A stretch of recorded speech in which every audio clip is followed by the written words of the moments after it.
Good afternoon, everyone, and thank you for joining for this media briefing. Prime Minister, the Honorable Mia Amor Motley, will address the country on a number of issues at this time before opening for questions. We're also joined by the Attorney General and Minister of Legal Affairs, the Honorable Dale Marshall, and the National COVID-19 Public Advisor, Mr. David Ellis. The Prime Minister will now speak to the country.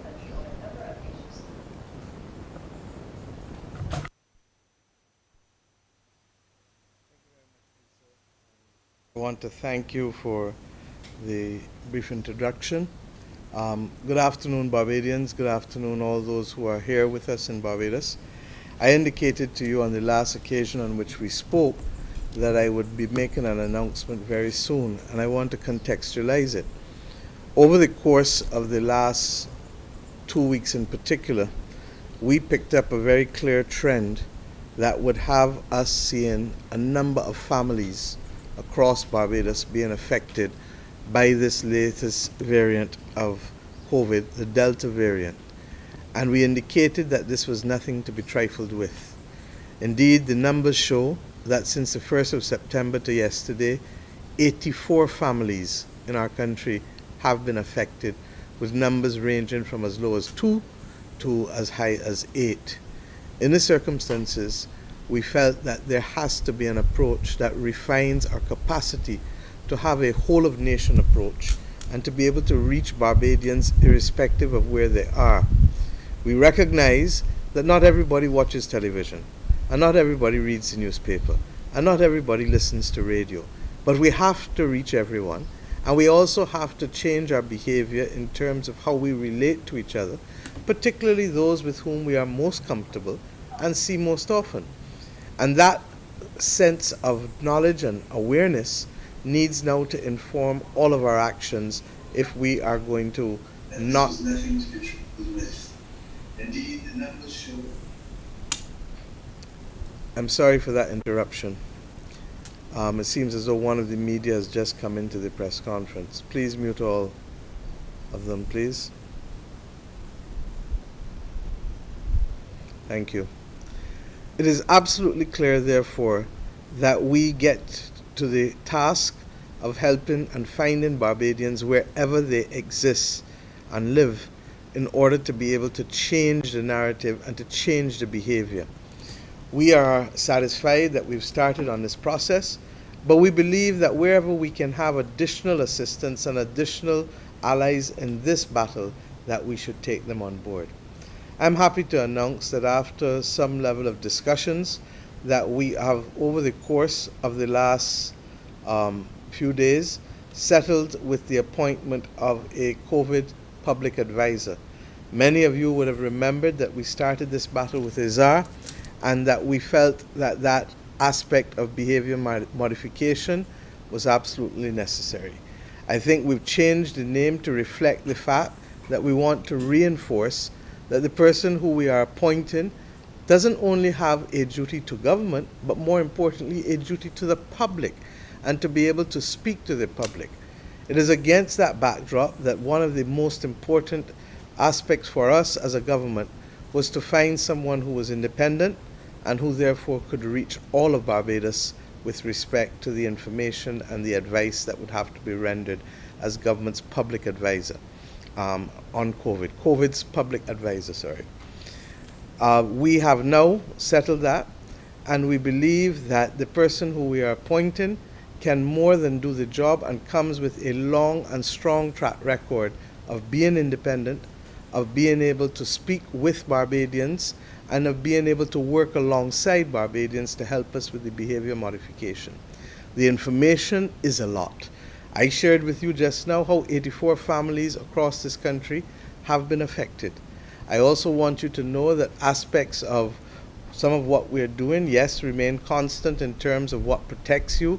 You know the drill by now, the physical distancing, the hand sanitizing, the mask, and of course the vaccines, which give significant protection.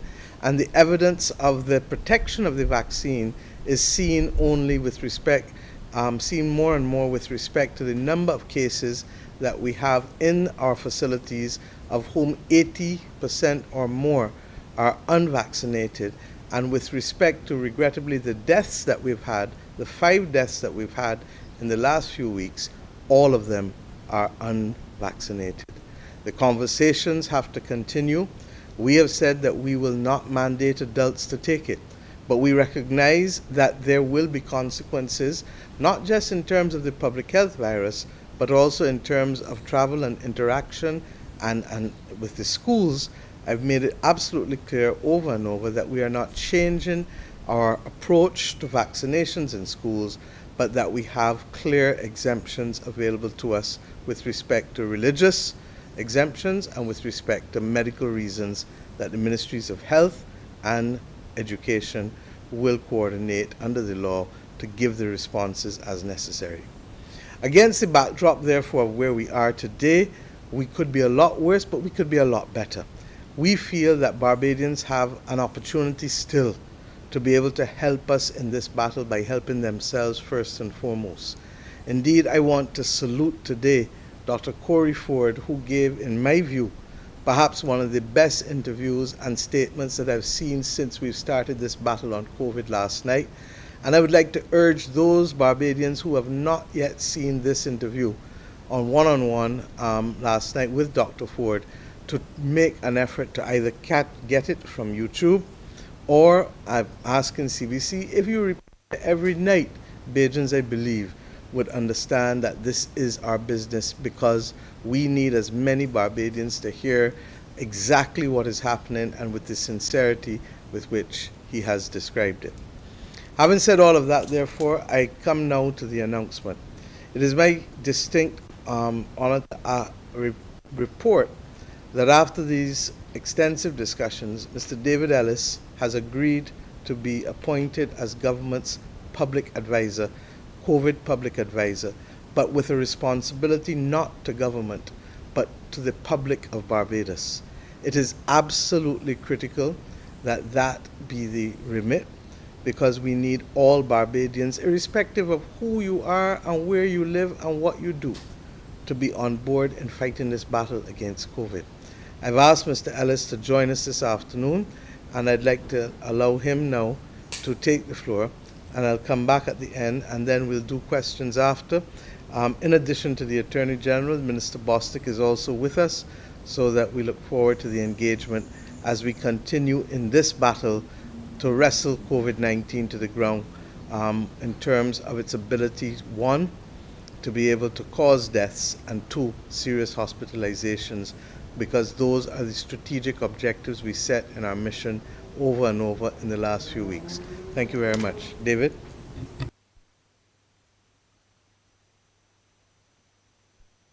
Thank you very much, Prime Minister and fellow Barbadians and members of the press corps. Let me begin by saying what a difficult decision this has been for me to make. And I was back and forth on it, but the principal reason why I took it was because of the state of the game as it relates to COVID in this country at the moment. I want to begin by saying to Barbadians that we have done a good job. Yes, together there are many people in this country who have done what was required of them. The real variable in all of this has been the Delta variant, and people at times have come to conclusions that are not necessarily correct in that regard. We're not here to beat you about your head. We're not here to blame you, but to encourage those of you who are hesitant and uncertain that we want to work with you towards the goal of trying to minimize the damage that can be done by COVID. And that I see as a critical part of my remit, to reach out to various groups in this country, to hear from you, to get your ideas, to correct the things that you believe are wrong. I know that there's been a lot of discussion about the flow of information. And therefore, I want to work not only with you, but with the organs of government in trying to get the things that we consider to be wrong, right, and those that have been right, to improve upon them. And therefore, I look forward to working with all the interest groups in this country.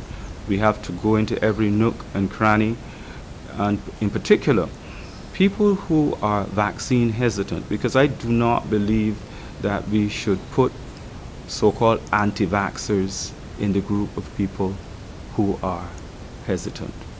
Those people, we may have to go the extra mile in telling you why you don't need to be as hesitant. And all of this we'll be working on, and I am looking forward to your cooperation as we move forward. I haven't taken this assignment as a partisan job. And to demonstrate that to you, just days ago, I picked up the phone and I called the Bishop Joseph Atherley, the leader of the opposition in Parliament, and then I called Ms. Verla de Pisa of the Democratic Labour Party. Because I've worked with them in the position that I've held before, I said to them that out of courtesy and respect, I thought that they should be informed that I was taking up this assignment.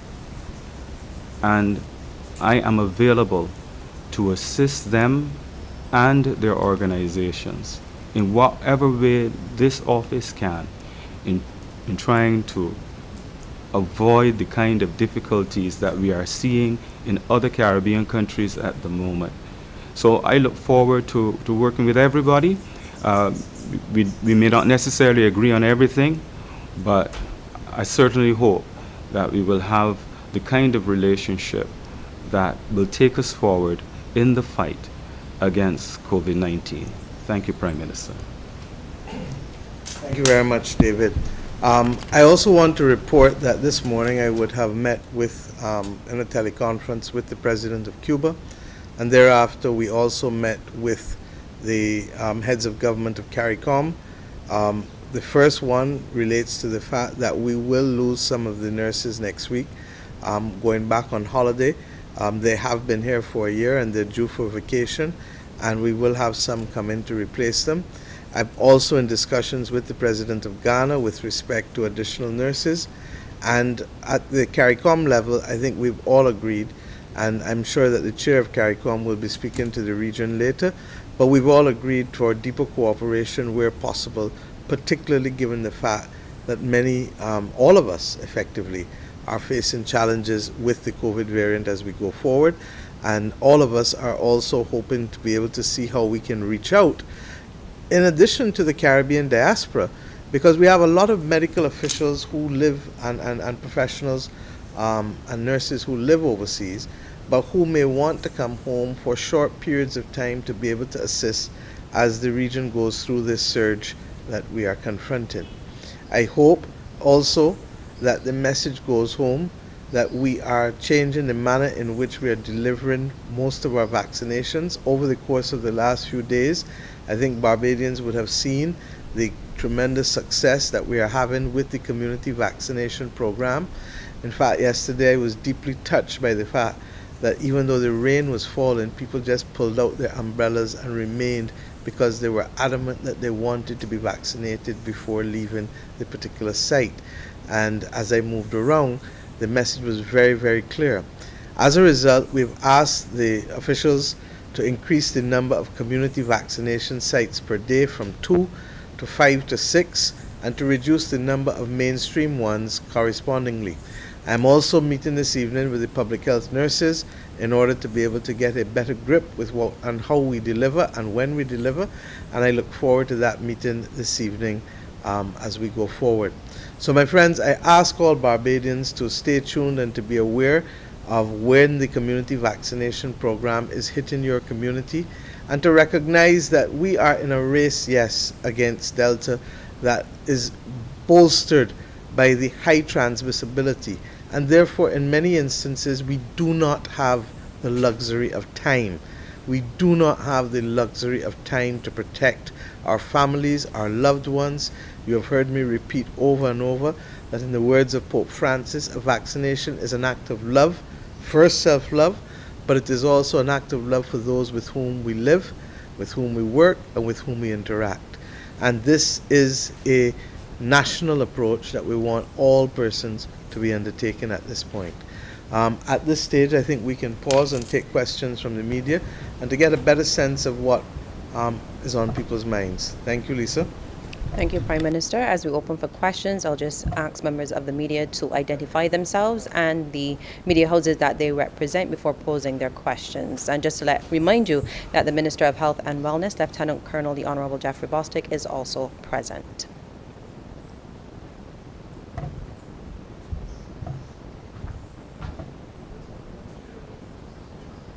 Are there any questions?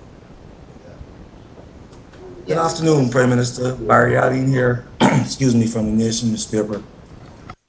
In recent days, the Chief Medical Officer and the head of the monitoring unit have both spoken about a current situation where there are under serious challenges in terms of resources. Can you say if at this stage government is in a position to increase resources for both the monitoring unit and the Ministry of Health and Wellness to put more people on the ground, get more people working, especially as we try to fight the current surge in cases we've been seeing? I'm not sure what comments you're referring to, so perhaps you need to tell me what resources are short. Suffice it to say that at no stage since we have come to government has my Ministry of Finance ever refused a request from the Ministry of Health for resources. The Minister of Health is here, and I'll pass it on to him so that he can confirm that once they have come to us, whether it is personnel or money, we have responded with dispatch. So I'm not sure. There's a lot of conversations going on. I wouldn't mind being part of them.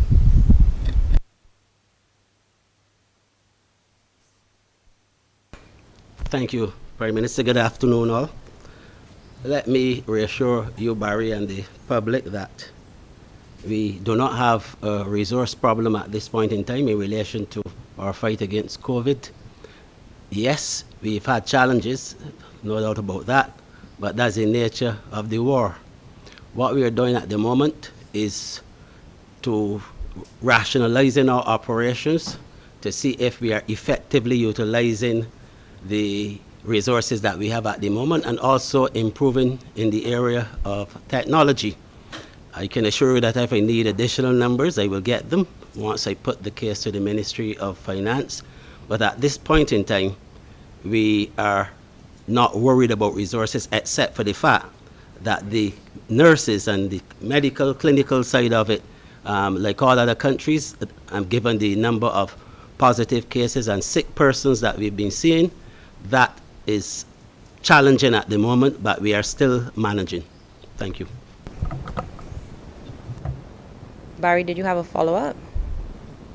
I do have a follow-up for Mr. Ellis. Go ahead. First, congratulations, Mr. Ellis.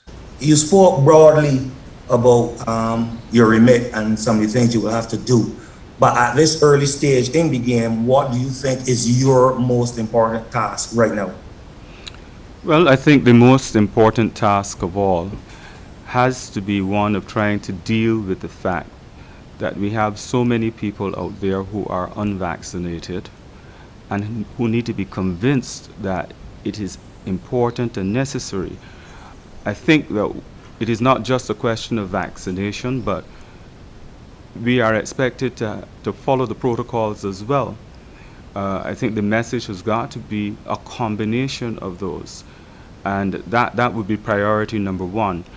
There is another initiative which the Prime Minister has alluded to, and she would be the one to go into more detail on that if she so desires. But to me, those are the two priority areas right now. We also have to look basically at this whole question of how are we going to change behavior. And the changing of behavior is both immediate and long term, because we need to come to a realization that we have been tricked by COVID time and time again. Last year, this time, we didn't expect to be here. And next year, this time, we don't know where it is going to take us. So we've got to start planning for the medium to long term with this particular disease. Next question. Ryan Broom, CBC News. Our question is from Minister Bostic. Just trying to find out what's the latest in terms of the variants, the new variant in particular. Has that been detected in Barbados as yet? Not as yet, but I will say this. Mu is considered as a variant of interest, whereas Delta and Alpha, both of which are here, are variants of concern. So I'm just trying to say to you that right now the fight is against Delta in this country. If I may add to Ryan, I think that CARFA would have advised us this morning that Mu is, they were seeing a virus that they could not initially identify at first. And of course, once PAHO came out and said that it was Mu, that in truth and in fact, it has been in the region since June. So, and we may well have it in Barbados. We just don't have the confirmation yet. So I want Jeffrey's answer to be contextualized, because against the backdrop of which CARFA spoke this morning, when they meet with the labs, they may well find now that where you saw unidentified, and the reports would say unidentified, the assumption was that it was Delta all along. But they may well have to refine those assertions, so we may well have it. We don't know. Okay. Good afternoon, Carol Tompkins from Starcom Network. I want to go back to the whole question of resources. Prime Minister would have mentioned some of the Cuban nurses are due to head back. Based on the numbers that we've been having, are we looking at getting any, well, we are looking at getting more nurses, but how soon will those nurses be in Barbados? Do you have a timeline for that? Anticipate that some of the nurses that will go back to Cuba, that they'll send some when the plane comes down. We just don't have the exact number. We know it will be at least 10. We also anticipated, as I said, that we are working with Ghana and expect to hear back from the Ghanaians shortly. And when I go to the UN General Assembly, I'm to meet also with the President of Ghana early next week again. And we hope that we can do the outreach to Barbadian medical and nursing personnel, as I said, in the diaspora. I know, for example, Dr. Ford has already been speaking to 1 or 2 doctors to come in and do locums, including his mentor, so that this is an ongoing process. And it's going to be difficult because everybody is having challenges, but it is not impossible. And in a sense, that's why I'm also speaking through you to the Barbadian diaspora. We are hoping that we can have sessions with them in North America and in the UK to see some of whom may be willing to come home and spend a few weeks and also help as well. And when I meet with the other nurses this evening, we'll raise it again, and those outside of the Queen Elizabeth Hospital, because the principle is we cannot in any way take away from the QEH, because we have other health problems in the country, and the government does not want those persons who depend on the QEH affected by it. So what we're trying to do is therefore have a call outside of the Queen Elizabeth Hospital campus, even though the QEH is the entity responsible for Harrison's Point and all of the other hospitals. Leave Martindale's Road intact and find the additional ones to deal with that there. We're satisfied as well that with the additional persons, and if you heard Dr. Ford last night, he would have told you that he would have trained over 200 people to do some of the various tasks that can help us in these surges. And I have full and complete confidence in all of the doctors at Harrison's Point that we have as to how they believe they can manage by expanding the training available to persons within their employ. Carol, did you have a follow-up? Yes, for Minister Bostic. Can you give us an idea of, as we see numbers rising, any new clusters that you've discovered? Have you? I can tell you for sure that there, as I've indicated before, obviously with the Delta variant we have, and we have said so before, that we have community transmission. So we have cases springing up across the country. There are a number of new clusters, quite a few family clusters, for example. Today alone, we have 8 family clusters from the results from yesterday, comprising between 2 to 7 persons. And between the 1st of September and today, I believe there are about 83 family clusters ranging from 2 to 8, 84, 2 to 8 persons. And so you can see that it is widespread, and we've also had some other clusters in the commercial sector of the country. But there are quite a few, quite a few. Next question. I have a Good question. afternoon, Ms. Ron Robinson from Capital Media. Of those 84 families affected by the Delta variant, what are the numbers like in terms of those who have been vaccinated? Would you have that information? I can tell you that the vast majority, regrettably, have not been vaccinated, and I mean the vast majority. I add here, however which way we slice this thing, however which way you look at it, it is not changing the reality. The majority of people who have COVID now and are catching it and transmitting it, are getting seriously ill and are dying, are unvaccinated. In Barbados, in the Caribbean, in the North Atlantic countries, in Africa, in Asia, in this world called Earth, the bottom line is the majority. I have said over and over, I am a Jimmy Cliff girl. So unlike others, I will not tire of trying and trying and trying until we succeed. And that is exactly what we're doing. And we're not just doing it here on audiovisual methods through the internet. We're doing it on the ground. We're doing it in small groups. We've asked the churches, we've asked other groups, we're reaching out to others. I've met with sectoral interests, and we'll continue to do so. Because the truth, bald truth, who can protect you against Delta? You. How you act, how you wear your mask, how you wash your hands, where you stand in relation to other people, and ultimately if you're vaccinated, because that then gives your body the capacity to fight it off and to prevent death as much and to prevent as much serious hospitalization as possible. So this battle is now located in you. Each of us right now has to take responsibility for our own safety. And that is why we're talking with people rather than seeking to have a heavy-handed approach, as you heard from Mr. Ellis. I know someone else was trying to get in just now. I'm not sure who it was. Yeah, Lisa, question for Brian. Mr. Ellis. First of all, congratulations. In your observation up until now, in your previous capacity, have you noticed a particular age range? You mentioned hesitancy. Have you noticed a particular age range where that hesitancy is taking place? And what would be your approach if you have noticed that in terms of tackling that particular age group? I think basically this is a matter that we really need the numbers before us rather than to operate on the basis of hunch. So even my own observation would be inadequate in trying to tackle this particular matter. What worries me is that there are a lot of younger people in the country who seem to believe that they cannot be touched. I think in the early stages of the disease, there was this message that young people were better protected.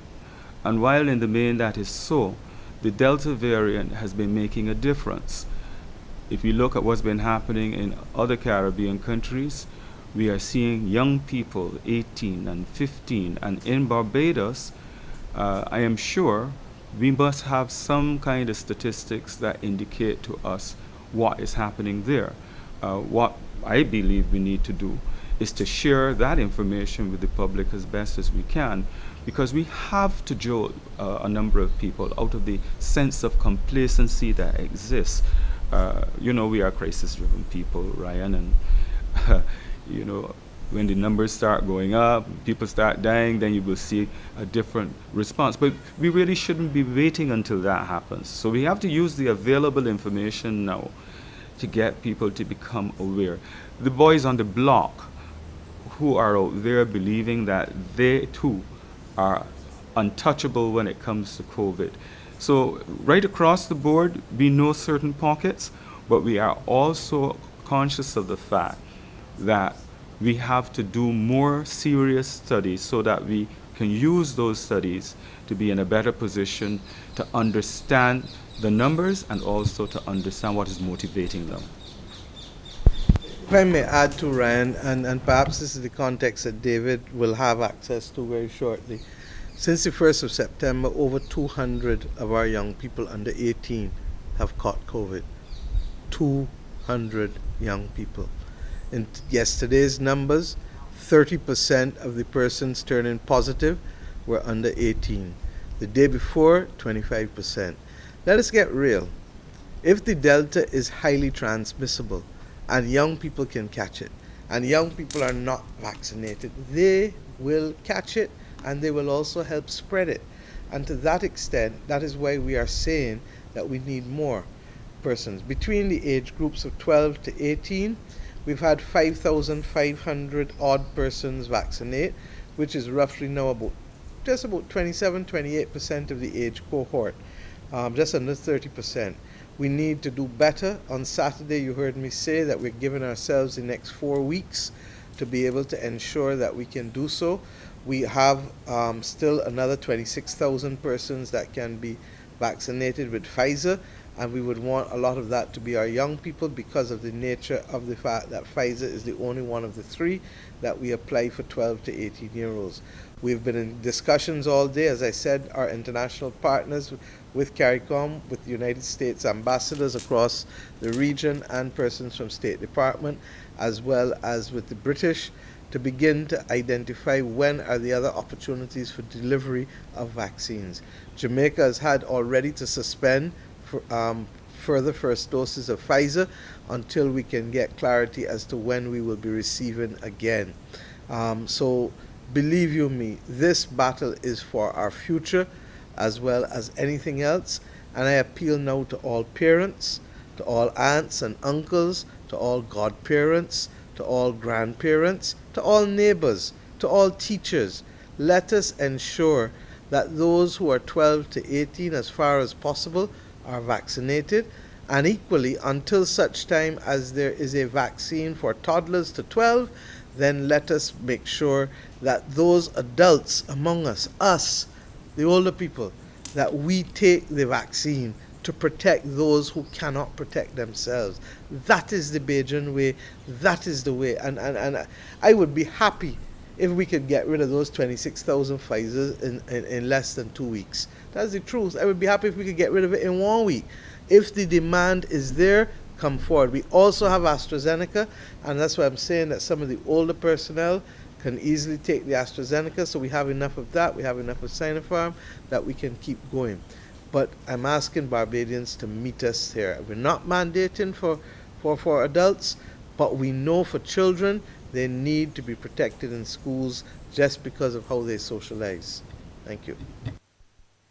Are there any further questions? Prime Minister, Prime Minister, is it your hope that the heads of government meetings can come up with a regional framework to do this, or will this be more information sharing in terms of how each jurisdiction is going to be tackling this community spread and the Delta virus? I think we all agreed that there are some things which we can do well together. We need common communication strategy and common messaging. All of us have suffered from the fake news on social media. We've said it over and I'll repeat it again because it bears repetition. 2/3 of the fake news and anti-vaccination posts on social media have come from 12 persons globally. 2/3 of it. Let's get real. And to that extent, therefore, we're asking people to trust the sources of information that they're getting information from. At the end of the day, get a pain in your belly, Barry, and where you going? You're going to the doctor. You're going to the pharmacy. And this is no different. They tell me that there are people who don't know what Pfizer is, but I'm told that you all men know Pfizer very, very, very, very well, and you don't ask the questions, but what else Pfizer makes. And similarly, there are other areas where we immediately trust our medical professionals, our pharmacists, and our nurses. And I'd like us to do that to get out of this. How many more must die? How many more, in the words of John King, must die before we recognize that the persons who are at risk most now in this country are the unvaccinated, as they are globally? Follow-up question for Minister Bostic. Sir, can you tell us at this early stage what has been the response to public health personnel going into Barbadian communities and asking people to come forward and either get tested to know their status or to be vaccinated? Is there any movement yet in the direction that you would want to see when you go into these densely populated parts of Barbados? Very much the answer is yes. There's a lot of movement. In fact, we are very, very happy at the Ministry of Health because this is the best response that we have seen so far for persons to come forward to be tested. And we would have done several communities, in some cases in excess of 200 persons turned out. We picked up some positives, and these communities are in the country and also in the St. Michael area, and we will continue with that until we are satisfied that things are at the level that we are happy with. So yes, it is going very well. We will continue with it, and the response has been great, and I would like to encourage persons and communities to really continue to cooperate with us. And I want to thank especially the district emergency organizations because they've been playing a role in helping to get people to come out, and hope that this will continue as well. Next question. Yes, Meshron Robinson here from Capital Media again. This is regarding vaccine hesitancy. There was a belief that not enough information and education was forthcoming, to have people make informed decisions on being vaccinated. So to Mr. Ellis, what will you be doing differently to ensure that information is readily available? Well, one of the things that has occurred to me is that if we have been so encouraged by taking the vaccines into the communities, it may be useful to take some counselors into the communities as well. So you vaccinate some and you talk to some. Because obviously this thing is working. But that's only one solution. We have got to study this a little bit more. And that's why from the very beginning we talked about behavioral change. And that means we have to bring behavioral specialists to the table as well. So it's a combination of surveys, behavioral specialists working with us, and then the messaging, and trying to make sure that that message is known right across the board and that there is no conflict. If there are no further questions at this time, I will ask the Prime Minister to give closing comments. I was just waiting for anybody to put up their hand before we wrap up. Any further, or this is it? It appears this is it. Okay. I don't know that everything I'm going to say now is to repeat. Barbadians, this is our moment in time to be able to protect ourselves, to protect our families, to protect our communities. We have done all of the things that we can do at a policy level. We've broadened the tent. We've included the leader of the opposition and the leader of the Democratic Labour Party in social partnership consultations where necessary. In the appointment of Mr. Ellis as the public advisor, we are showing and very clearly that we want an independent voice going to the rest of the country. We are also at the same time recognizing that the battle is with that each and every individual. And we ask you therefore, if you have heard this press briefing, if you have heard Dr. Ford, if you have heard, please spread it to your neighbors. Please spread it to the rest of your family. Please have the discussions with your children. Please have the discussions with your church members. Please have the discussions with the fellas you play football with. I am pleased that I've seen a difference, believe you me, in the last week, 10 days, in terms of people coming forward. But this is not the time for us to drop the baton. We have to continue doing it. As you've heard me say over and over, this is a marathon, not a sprint. You heard Mr. Ellis talk about the medium to long-term initiatives that have to be put in place. And I therefore ask us, please, carry the message and get on board, because I know in my soul of soul that Barbados can win this battle without us having to be draconian or to literally put measures in place that are mandatory and that give people little opportunity. We know that there will always be a few who will not take it, but in this society, the majority have always acted to protect the whole.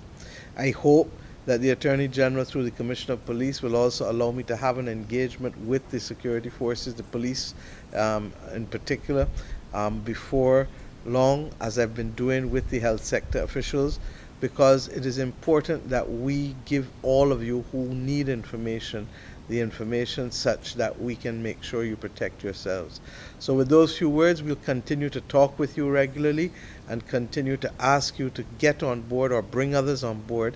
And as I said on Saturday, the mantra ought to be each one reach one. If each of us reaches somebody else, yesterday in the line, that's exactly what I saw. People going in and saying, look, we went back home, or we brought this body out, or we bring this body out, or these elderly persons who couldn't come on their own, or we encourage these young teenagers to come out and make sure we come with them to make sure that they don't walk away, because they need to know is important. That's the kind of interaction that we want from the country. And if we get it, believe you me, in my gut, I know we will get it, and in my gut, I know we can overcome it by ensuring that we minimize deaths. I think, David, you started to do some of it on radio on Friday.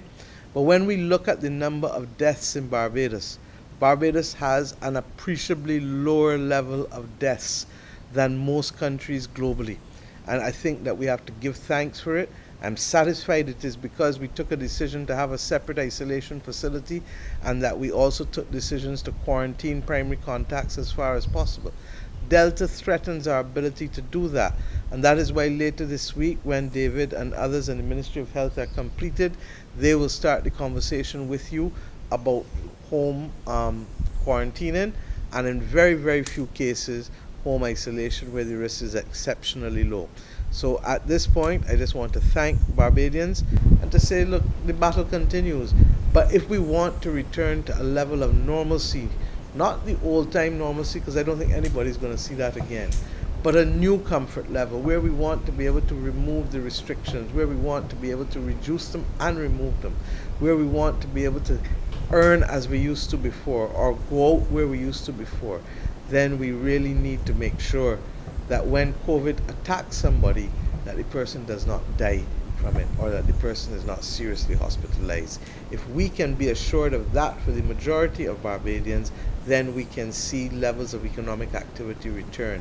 We're not shutting down the country, but as we said, the slowdowns come because, as you heard from Dr. Ford last night, the medical professionals are under stress, and the nurses and the orderlies and all of them. And if we don't play our part to help them, then when we may most need them, because the numbers are gone, they will not be there to help us. So let's work this together. I've got every confidence that we can do it. Thank you, and stay focused, stay safe, and let us hope also that our prayers will continue to buttress us, but prayers without good works means nothing. Thank you. And thank you very much, Prime Minister, the Honourable Mia Amor-Motley, the Minister of Health and Wellness, Lieutenant Colonel the Honourable Jeffrey Bostic, the new National COVID-19 Public Advisor, Mr. David Ellis. We were also joined by the Attorney General and Minister of Legal Affairs, the Honourable Dale Marshall, members of the media, and you for joining. Good afternoon.